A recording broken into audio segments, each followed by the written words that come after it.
Bonjour et bienvenue à cet épisode du Whisky Brunch. Aujourd'hui, on parle de finish. Tequila! Slangera!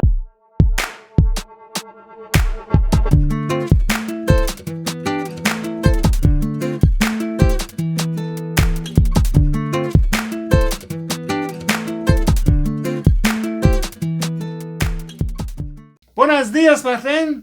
Oh, comment está? Comment está? La casa está? Non, on parle pas espagnol pour vrai. On espère que vous allez bien. Aujourd'hui, non, on serait échappé assez solide. C'est solide. J'espère que vous allez bien. Aujourd'hui, on va parler de finish de tequila. On a quelques produits à vous présenter. Si quelque chose qui vous intéresse, s'il vous plaît, abonnez-vous, un pouce en l'air. Parlez-nous si vous avez déjà des finishes de tequila que vous avez goûté. On a 4 produits. Martin, tu nous lances de suite avec... Ah, je vais y aller avec mon produit favori. Oui. Ben, écoutez, Rock Island. Oh! Oui, un Douglas Lane. Oui. On fait un finish en tequila. Puis je vais être très honnête comme ça. On a essayé les finishes de wine, on a les finishes de... On se tourne vers quoi? On se tourne vers la tequila. Exact. J'étais réticent. Ça se dit-tu? Je suis pas nécessairement un amateur de... Plus je fais attention, là, pour les gens du Québec, je prends un aparté. Moi, la Bang Bang, ça fit pas. Non. Faut que j'aille chercher une reposado, une tequila qui a un peu plus de douceur ou de saveur. Ouais. Donc, j'étais un petit peu réticent. Ouf. Là, on parle, là, encore une fois, 48% d'ABV. 127$ dans votre marché. La même base, soit les îles d'Orkney, Aran, Jura. C'est un Rock Island, là. C'est un Rock Island. Mais on le finit dans un finish de tequila. On le finit dans un finish. Ouais, on finit dans un finish. On l'a vraiment finish dans un... C'est excellent. Ça lui amène un petit côté... Comment je peux dire ça? Pour moi, là, ça a été... Là, on va rire, on parle de tequila, là, mais tu sais, la fameuse lime ou le citron que vous mettez, là, le burst qu'on a au départ de ce citron-là, il est intéressant. On a déjà le côté salin avec le spirit de base, qui vient vraiment des îles. C'est crémeux, c'est bon.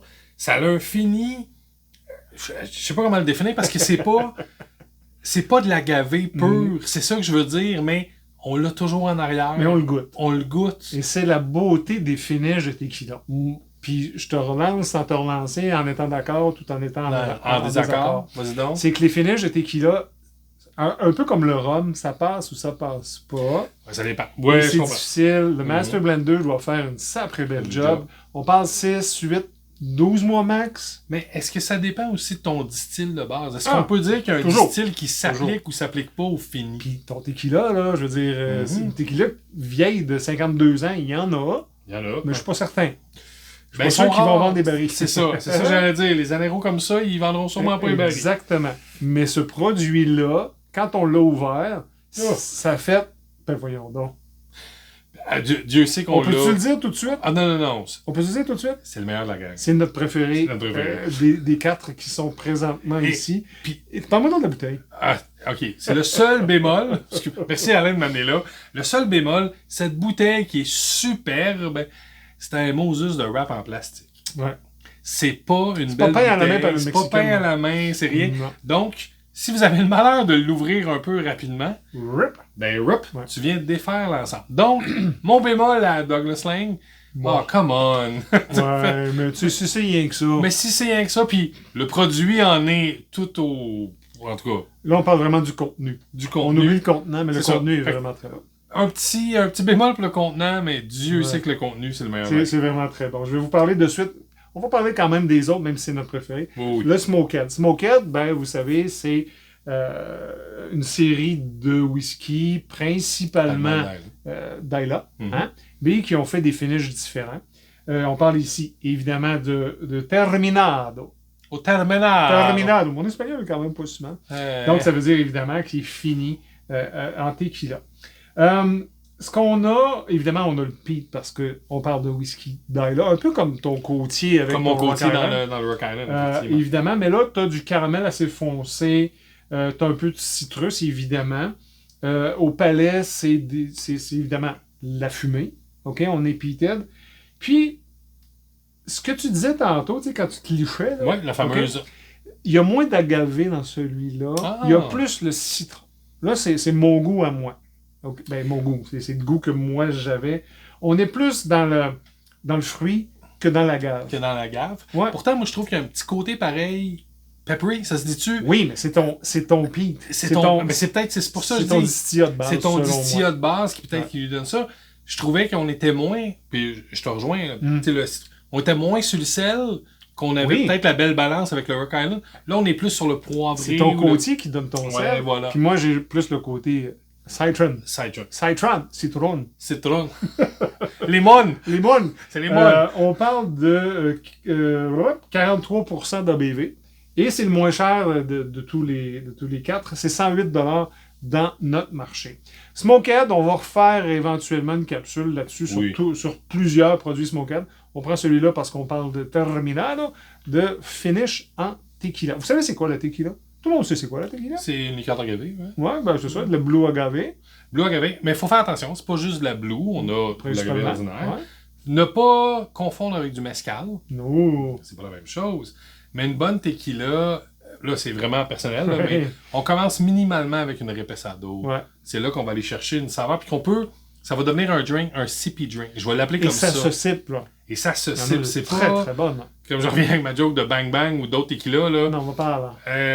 Ça, c'est bon pour faire des shots, puis avoir le party, puis c'est le fun. Mais c'est pas ça qu'on parle. On parle d'un tequila de dégustation. Absolument. La Patronne en est une. La Casadore en ont des belles aussi. Don Julio. Don Julio. Il y a la Classe Azul, qui est hors de classe. Ouais. Mais oui, qui sont des tequilas. Avec les belles vraiment. bouteilles, là? Oui, mais c'est aussi cher que des Blackheart ou des Brooklady. Mais pour en avoir goûté, c'est des très bonnes. Et puis, je continue. Puis on fait une petite pouce sur la tequila parce qu'on a parti sans parler de tequila. Mais j'ai eu la chance d'aller à la Casa de la Tequila à Puerto Vallarta.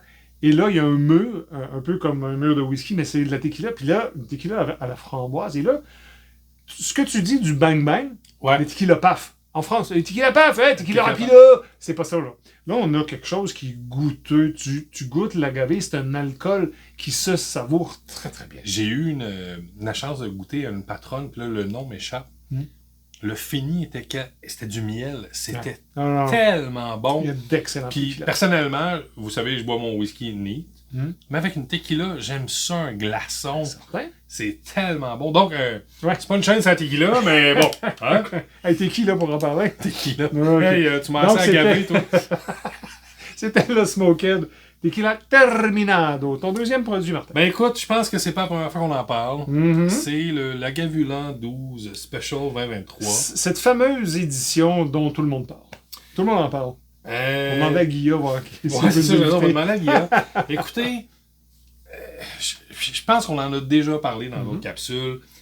Tu l'as dit, autant comme les rums, c'est un hit and miss. Ouais. On parle de 229$. Et c'est là que le miss est pour moi. Ouais. 56,4% d'ABV. Écoutez, c'est un bon produit. Au goût, là, soyons honnêtes. C'est quand même intéressant. On a le bonfire. J'ai même un petit côté un petit peu que j'aime bien, le charred pineapple, les ananas grillés. Ouais. Il est là au nez, même en bouche. C'est très herbal, c'est fumé. Mais c'est-tu moi où je sens pas trop la tequila? Puis on m'a demandé de payer 229$ pour quelque chose que... Et je pense qu'on passe à côté. Special release. Tu sais que c'est un produit Diageo. Oui, Diageo, on les aime, Diageo. Donc, la tequila qui a servi pour ça, c'est la Don Julio. La Don Julio. Mais tu sais que il y a une Don Julio finie dans des barils de Lagavulin. Fait que si vous aimez la tequila et vous cherchez ça, ouais, je l'ai vu, ça existe. C'est une Don Julio finish Lagavulin. Quand même cool. Bon, on va checker, voir si on est capable d'avoir ça. Si quelqu'un qui a ça, dites-nous-le. Non, mais sérieusement, donc, Diageo, et c'est parfait comme ça. C'est parfait. Ils utilisent les mêmes produits, puis on fait une symbiose. C'est ça, je veux dire. Je comprends, c'est une symbiose, ça a bien été. Ouais. Mais tu le dis, on en a parlé souvent. Le 229$, c'est là que ça accroche. Le produit, c'est pas mauvais, mais puis là, j'enlève le prix. Là. Ouais. Dans tous ceux qu'on a goûtés, c'est là où j'ai pas la tequila qui me revient. Ouais. Puis je suis déçu, je m'en vais d'un tequila finish. Je m'attends à avoir cet aspect. Et pour 100$ de moins, t'as ça. Évidemment, ça nous parle de ses côtiers. Mais là, tu goûtes l'agave à la fin, puis t'es là.